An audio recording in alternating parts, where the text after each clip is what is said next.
করবেন না রাজনীতিবিদদের মতো। রাজনীতিবিদরা মানুষকে মানুষ মনে করে না, তারা ফুল টাইম রাজনীতি করে। একটু আগে আমার এক ভাই বললেন ওনারা ফুল টাইম রাজনীতিবিদ। বাংলাদেশে ফুল টাইম রাজনীতিবিদরাই ডেঞ্জারাস। আমরা যারা চাকরি করে এসে নিজের ভরণ নিজের পেটের ভাত খেয়ে গিয়ে রাজনীতি করি পার্ট টাইম, তারাই সঠিক রাজনীতি করছে বাংলাদেশে। আমরা বাজে কথাও বলি না। উনি বললেন আরেকটা দলকে, যে দলের সাথে সংসার করেছেন 17 বছর, তাদেরকে বললেন শিক্ষিত ব্যবসা। ব্যবসা এটা কোন ল্যাঙ্গুয়েজ? উনি বললেন লুঙ্গির তলে থাকা লোক। এটা ফুল টাইম রাজনীতিবিদদের কথা। আমি এগুলো বলতে পারবো না।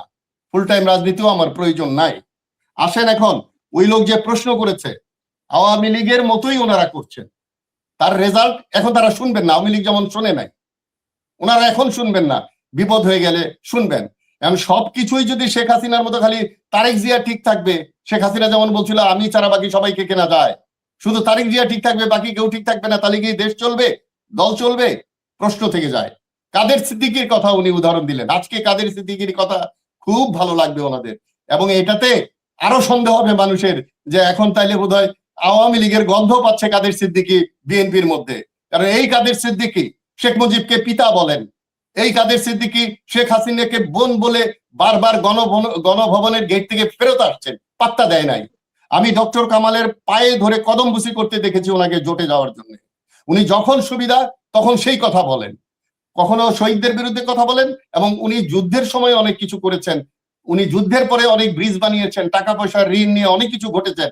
এখন কাদের সিদ্দিকী ওনাদের কাছে ভালো হয়ে গেল, প্রশংসা করেছে। যে আমি আপনার কাছে জানতে চাই, আমরা যারা টক শোতে আসি, আমরা কি শুধু সরকারি দলের প্রশংসা করে যাব, আপনারা এটা শুনবেন নোট করবেন আমরা চলে যাবো, এটাই কি চান? তাহলেই কি টক শো হবে ভালো?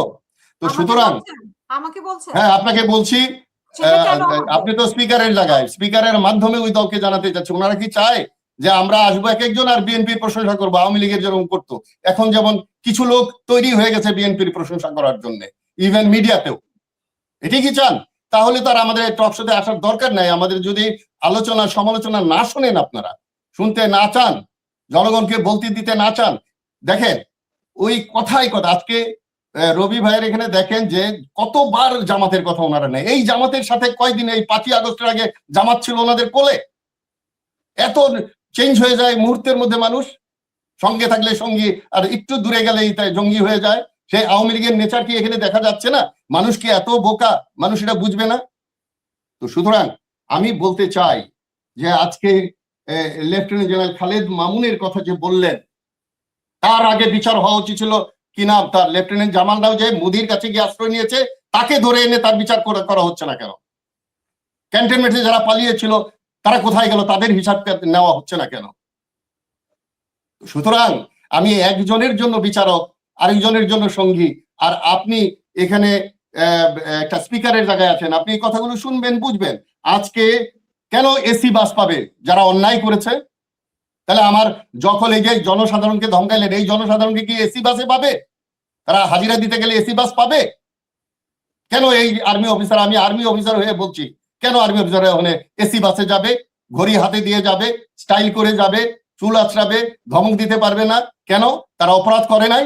এবং এই অপরাধের জন্য দায়ী পলিটিশিয়ানরা, নট সেনাপ্রধান, নট সেনাবাহিনী। তাদের প্রত্যেককে সেনাবাহিনীতে বের করে এনে খারাপ করা হয়েছে, হানি ট্র্যাপ করা হয়েছে, টাকা দেওয়া হয়েছে, জমি দেওয়া হয়েছে, মানুষ খুনের জন্য পুরস্কৃত করা হয়েছে। সেটা তো আর্মি তাদেরকে খারাপ বানায় নাই, বানিয়েছে এই যে ফুল টাইম রাজনীতি যারা করেন তারা।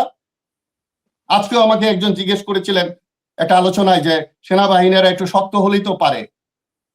আজকে দেখেন সেনাবাহিনীর কি ক্ষমতা আছে। আজকে যে প্যারেডে যে জুলাইয়ের এই যে 1/11 জন্য ওনার বিচার করা হচ্ছে, 1/11 রেজাল্টে যারা ক্ষমতায় গেল, সেই ক্ষমতার মাধ্যমে চুপ্পু ক্ষমতায় আসলো, তারে তো ধরতে পারবেন না। আজকে প্যারেডে গিয়ে দেখেন প্রথম দাঁড়াইছে চুপ্পু, তারপরে প্রধানমন্ত্রী, তারপরে কি মুক্তিযোদ্ধা মন্ত্রী, তারপরে যে পিচ্ছি মন্ত্রী সাদিক হোসেন করে ছেলে, তারপরে 3 বাহিনীর প্রধান দূরে দাঁড়ায় আছে। আর পাবলিক ভুল বোঝে যে সব বোধহয় সেনাপ্রধান করতে পারবে। সেনাপ্রধানের কি ক্ষমতা আছে যদি রাজনৈতিক ক্ষমতা দিয়ে এগুলো এই সঠিক বিচার না করা হয়, যদি সঠিক লোককে সিলেকশন না করা হয়, সঠিক লোকের আজকে এই যে এর ব্রিগেডিয়ার জেনারেল বানানো হলো, সে নর্মালি প্রমোশন পেয়ে যদি সার্ভিস দিতে পারতো সেনাবাহিনীতে, আমরা যদি চাকরি করতে পারতাম সঠিকভাবে, এবং এমন 400-500 অফিসার ভুক্তভোগী, তাদের কি করেছে এই সরকার এসে? এই যারা ডেপ্রাইভ হচ্ছে সবার তো বিচার করতে হবে, বিচার তো একজনের জন্য নয়, বিচার শুধু যে তারেক জিয়ার উপরে যদি অন্যায় করে থাকে তার বিচার হবে।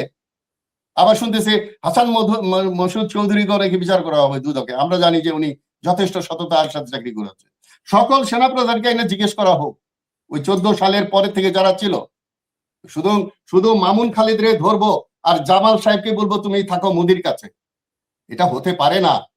এই যে প্রশ্ন, মিলিয়ন ডলারের প্রশ্ন করেছে এই দর্শক শ্রোতা, যে আওয়ামী লীগের কাছ থেকে শিক্ষা নেয় নাই বিএনপি, নিয়ে থাকলে কিছুটা তারেক জিয়া নিয়েছে, কিন্তু তারেক জিয়া একা উনি বলবেন যে আমার সমালোচনা করেন, দোষ ধরিয়ে দেন, মাননীয় বলেন না, ভুল করেন না, আর ওনার দলের সবাই বলবেন যে তারেকের বিরুদ্ধে কথা বলা যাবে না, বিএনপির বিরুদ্ধে কথা বলা যাবে না, তাদের কোনো সমালোচনা করা যাবে না, জামাতের পক্ষে যায় কথা বলা যাবে না। এই হলো ওনাদের ফুল টাইম রাজনীতি। সুতরাং আমি আপনাকে মনে করি যে আপনি এই গণতান্ত্রিক আন্দোলনের মধ্যে আপনারা যারা বাইরে থেকে টকশো করছেন, তাদের যে ভূমিকা, আপনাদের জীবনের আপনি অনেক কষ্ট করেছেন এই দেশের জন্য, আবার কি এই দেশটা আবার ওই ধ্বংসের মুখে যাক আর আমরা বলবো না?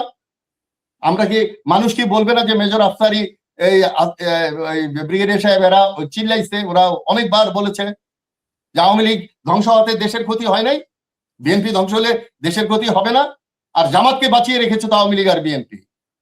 তারা কেন তাদেরকে রাজনৈতিক দল হিসাবে গ্রহণ করলেন, নির্বাচন করতে দিলেন, ক্যাম্পেইন করতে দিলেন, আবার এখন তাদের বিরুদ্ধে বলতে হবে?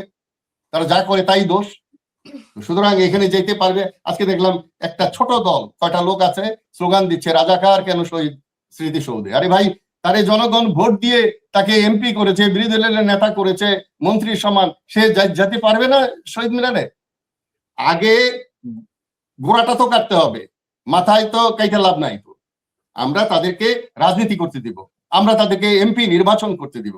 আরেকটা কথা রবি ভাই বলেছে, রবি ভাইকে খুব শ্রদ্ধা করি, যে প্রশাসক নাকি ওই দলে থেকে দিয়েছে, নাহলে চলবে না।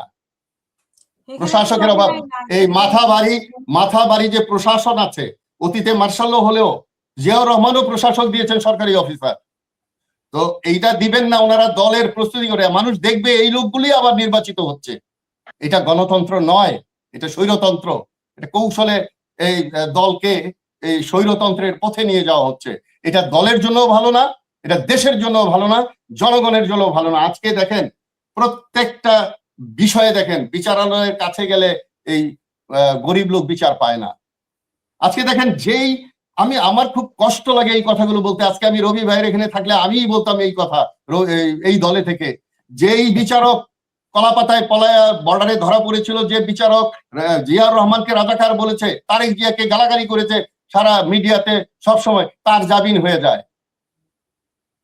তারেক জিয়ার বিরুদ্ধে যারা ছিলেন, তাহলে কি এটা কি তারেক জিয়া কি বিএনপির রাজনীতি করছে না, আওয়ামী লীগকে ফলো করছে না, ভারতকে ফলো করছে? এটা কি জনগণ প্রশ্ন করবে না? আপনি আমার মুখ হয়তো বন্ধ করে রাখবেন, রবি ভাই হয়তো বলবে আফসারি ভাই ওই জামাতকে সাপোর্ট দেয়। আমি কাউকেই সাপোর্ট দিই না, আমি দালালি করে বাংলাদেশে দালালি করছি। এই দেশটা আবারও ধ্বংসের পথে যাক, আবারও হাজার হাজার মানুষ মৃত্যুবরণ করুক, অন্ধ হোক, বাচ্চাদের উপরে হেলিকপ্টার দিয়ে গুলি করাও, কিন্তু আমি দ্ব্যর্থহীন ভাষায় বলে শেষ করতে চাই, আর কখনো কোনো রাজনৈতিক দলের পিছনে আমাদের দেশপ্রেমিক সশস্ত্র বাহিনী গিয়ে মানুষের বুকে গুলি ছুড়বে না। এমনকি পুলিশও, কোনো আইন শৃঙ্খলা বাহিনীর লোক আর কখনো বাংলাদেশের মানুষের বুকে গুলি করলে কি হয় সেটা তারা দেখেছে। যদি তাদের সামান্যতম মেধা থাকে তাহলে তারা জনগণের বিরুদ্ধে যাবে না। সুতরাং জনগণের কাতারে আসুন, জনগণকে শ্রদ্ধা করুন, জনগণেরকে মূল্যায়ন করুন, তবেই দেশ বাঁচবে। কত কিছু ফুল টাইম রাজনীতিবিদ দিয়ে একটা দেশ চলতে পারে না। ধন্যবাদ সবাইকে।